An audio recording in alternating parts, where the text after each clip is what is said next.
Namaste. When I hit rock bottom, that's when manifestation really started working. In another video, I talked about how holding on to trauma can prevent you from manifesting your next best life with medical evidence. In this video, we're going to talk about how rock bottom was the best thing that happened to me so I can manifest abundance, my dream life, and to be the next best version of myself. I'm Dhruva, MD, a practicing board-certified family doctor, and I'm coming to you today as a manifestation patient and not an expert in the manifestation field. I'm still really trying to learn the law of attraction, the law of assumption, and the law of vibration, but we're always doing these things. Whenever we talk about trauma, rock bottom, we were here, I can't believe this happened to us. You're sending a vibration, you're sending a frequency, you're attracting something. You're at a bar, you're drinking, I was traumatized, I hit rock bottom, oh you did, I did too. There's the frequency. I had trauma, I hit rock bottom, and then I inspired from it. Well, that's going to be a conversation in a speaking conference. You can see where that law of vibration, the law of attraction really takes place.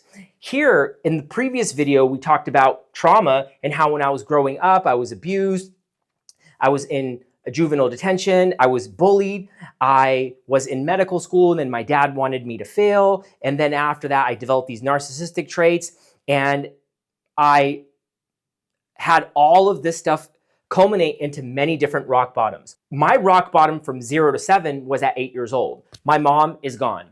My brother is gone, and my dad is abusing me. I'm in and out of Child Protective Services and the Seattle Police Department, coming over to our place. My mom was institutionalized for 27 years, 16 years lockdown, 9-year step down schizophrenia.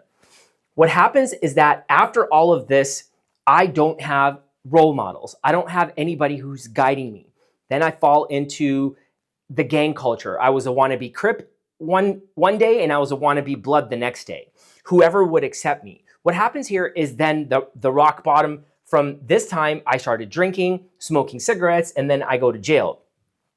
During that time in jail, I was in jail for stealing jeans and joyriding cars. I'm so grateful that during this rock bottom that I was asking the universe, I was asking God, I'm like, you know what? I don't know what the heck is going on here, but I think that there could be a purpose here. Now you can see here how the law of attraction, law of vibration, and the law of assumption were working. At one day, I'll help somebody. I just didn't know how. And when I got those scholarships into medical school, I'm like, what the heck? 2 years ago, I was in jail, about to be dead or in prison, which I had 2 people that I know during that time dead. Then 2 people went to prison. So 4 people total, 2 people died, 2 people went to prison that I was hanging out with. I would have ended up just like them. But when I got into medical school after the rock bottom, I'm like, look, God, what you've done, I'm not taking for granted. I will help somebody one day. And that was it. And during that whole time, I developed great friendships in medical school. I was rapping, I was singing, I was speaking. The trauma was my dad trying to make me fail medical school. The rock bottom was that I started losing friends because I was living alone. I moved back to the US from India. I failed step 3 twice, and I was out of medical school for 4 years. Once again, a rock bottom. Everybody's ahead of me. Why are all of these guys getting into residency and I'm not? Am I stupid? Am I dumb? Am I behind? But then I'm like, wait a second. There could be something more to my life than this. I remember Tupac saying, in a rap song, God isn't finished with me yet. I feel his hand on my brain. When I rap rhymes, I go blind and let the Lord do his thing. In any event, what happens is that I'm sitting there at my desk at Kaplan Medical where I was working, and I wrote this down. I think that there's more to my life. I think that there's something more that I'm destined for. And you know what, God, if you help me with this, look, and that's the law of attraction, right? That's the law of vibration, the frequency that I'm emitting. If you help me with this, I promise you I'll inspire somebody else one day. I just didn't know what that looked like. So here I'm out, down and out in jail, down and out after 2 step 3 fails, 4 years. Finally, I get into residency. Boom. Then after that, the next rock bottom is from my trauma from childhood, unprocessed trauma, alcohol, cocaine, gambling, and then I had a cocaine-induced manic episode. That was the next rock bottom. And as I'm entering rehab, I'm looking around, I'm like, man, just a couple of days ago, I was doing cocaine, I was drunk, I was drinking, I was gambling, in debt, almost filed for bankruptcy. But then I'm like looking outside in the rehab center in Alabama, and I'm like, you know what? There has to be something here that's greater than me. Because why did I get saved? My brother's found dead for 17 days. Alcohol, methamphetamines. My mom, she was schizophrenic, institutionalized. My dad filed for bankruptcy twice. Why is it that I'm getting saved? All the medical staff I worked with helped me. Why is it? There's something else that's there for me. And this is where the eye movement desensitization reprocessing therapy comes in. Let's not forget during this time, I had gained 50 pounds.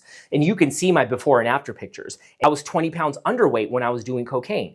And then again, I gained 50 pounds when I was addicted to sugar, about 4 years sober. I'm like, you know what? There is something more to this life than I understand. There's something more to this. I think that this is all meant for a reason when I was eating the sugar. Because as a doctor, if you don't go through things, it's hard for us to understand, right? Let me read some medical data on eye movement desensitization reprocessing therapy and how Mind Hygiene heavily draws from it, which can help you manifest your dream life. Eye movement desensitization reprocessing therapy, when the brain reprocesses a traumatic memory, the amygdala relaxes and the prefrontal cortex regains control. This happened to me, let me just accept it. Nothing has power over you now. If you accept it, that's what allows you to consciously visualize, affirm, and attract from a regulated state neurospiritual sovereignty or neurobiologic sovereignty, where the amygdala or the emotional brain is not as active. Those epinephrine, norepinephrine, adrenaline spikes are not as active because I'm writing it down. I'm not guessing. I'm not talking to anybody. I'm not thinking about it. I'm writing it. And until you write it down, you'll never know what you're thinking. Here's the next study on EMDR. Eye movement desensitization reprocessing therapy results in deactivation of limbic brain structures and increased prefrontal cortex control. This is from Pagani et al., Neurobiological Correlates of EMDR Therapy. A 2015 neuroimaging study by Pagani, same study, and colleagues found that EMDR helps deactivate the emotional brain, the amygdala, which is like, oh man, that happened, and reactivates the thinking brain. Oh, there's inspiration behind this. That's the shift that I felt when I hit rock bottom. And it was finally wide open. And this process, remember, this process of reprocessing one big memory could take 1.5 years. You can't expect this to happen right away. But in that meantime, you can say, God, the universe, I'm attracting this. Maybe I'll become a speaker. Maybe I'll become a mindset coach. Maybe I'll become a spiritual coach. You're telling yourself, this could be inspirational. I'll create a YouTube video series on this as I'm taking the journey, but I'm serious about it because I'm writing it.